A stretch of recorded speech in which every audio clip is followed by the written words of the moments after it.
All right, welcome to the third review of the evening. Up this time is Chess Brain. Chess Brain is a chess puzzle game. Draw the correct path and don't let the king get killed by the opposite pieces. Every second, all the pieces will move. Um, yeah, Chess Brain is a chess puzzle game. The king must reach the destination, draw the correct path, and don't let it get killed by the opposite pieces. A lot of redundancy in this PR blurb stuff. Um, Solve 30 puzzles. Some may be simple, but others may make you think about every second ahead. The correct path will take you to your destination point. So yeah, this is another one of these chess puzzles. We have covered the like on the show before, and it sounds like there should be other pieces that have to move when you move, or something like that.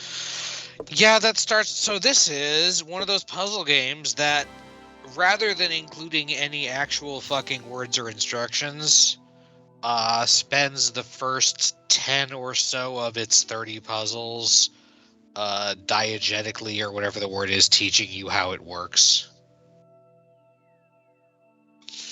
So yes, this piece, as you can see, has one and a direction. That means that it will move in that direction and then move back to its original position, and one is how far it goes. So the correct thing on this stage, particular one, is to ignore it. Later on, you get ones that move on diagonals. I made it through 20 of the 21 puzzles. 20 of the 30 puzzles. And then this one you have to actually dodge in case you didn't get the point the first time. Also, there get to be a lot more enemy pieces.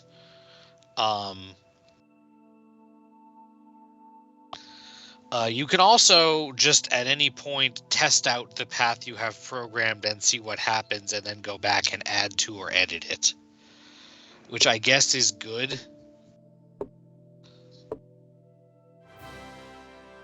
But it makes the whole thing a little bit slow, especially since there are pretty limited control options.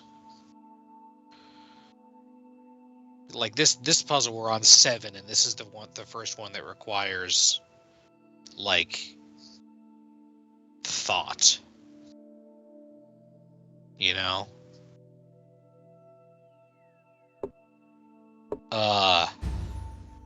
But yeah, it does get more complex. You have to judge your positions and the positions of other things. Also, sometimes it gets a little bit weird about whether or not, like, if you bump into a piece and end on the same thing, you get knocked over. If you like cross over linearly, like you're going from left to right and the piece is going from right to left, you get knocked over. But you can pretty freely move diagonally and perpendicularly through pieces that are moving at the same time as you, which is most of the hard part. And usually a lot of the hardest puzzles have a way where, like, it seems like you'd be able to get there, but you can't, because you end up in a position where there's no place to move to. Let's see. So yeah, I mean, all of the puzzles are pretty simple. They change the shape of the board, and I think they only have rook and bishop enemy pieces, unless they introduce knights in the last 5 stages or something, which would be extremely annoying. Yeah. I will also point out that this game is not following the actual rules of chess. Because all of the enemy pieces move at the same time? No. Because you cannot place a king into check. And that's happening all the time here. Yeah, kind of. You have to sneak through the check. Yep. I guess these are somehow rooks and bishops that don't actually threaten beyond their programmed paths. Yeah. Like I said, but I'm just pointing out that it's not that chess adjacent. It's using the rules insofar as the way that the pieces move. This is a king; it can move in any direction but one space at a time. These are rooks and bishops. The rooks move orthogonally. The bishops move diagonally. Mm-hmm. You also don't win chess if you get your king to the other side of the board. Fair. But, it is an interesting contrast to some of the other chess puzzle games that we have covered on the program that actually do follow the actual rules of chess. This is a movement puzzle that uses chess pieces as an aesthetic. Right. Hmm.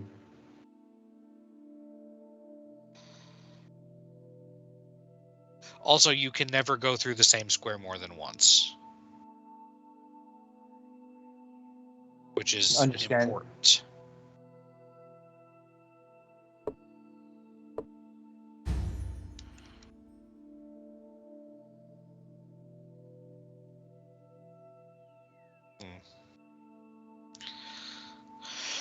So yeah, I mean, there's not really a whole lot to say about it. The music exists, but like barely.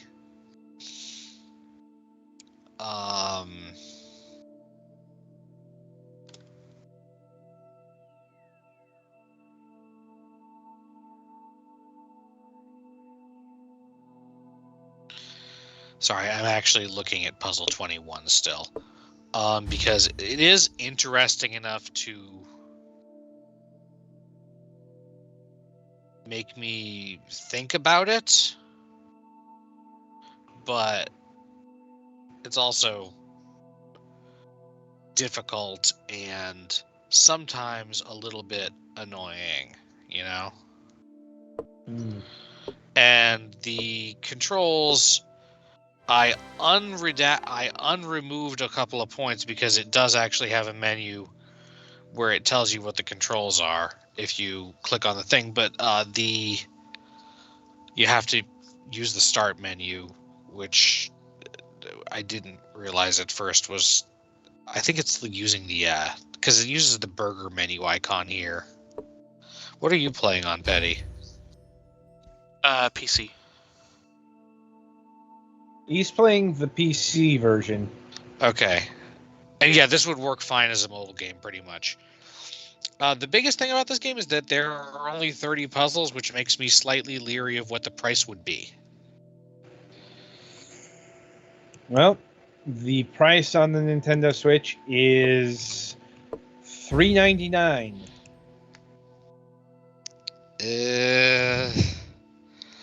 Certainly, that's the most I would pay for it. Yeah, the PC version is going for $0.99. Yeah, that's more like what I would expect for 30 puzzles. Mm. Some Switch tax going on here. It's been a while since we saw that.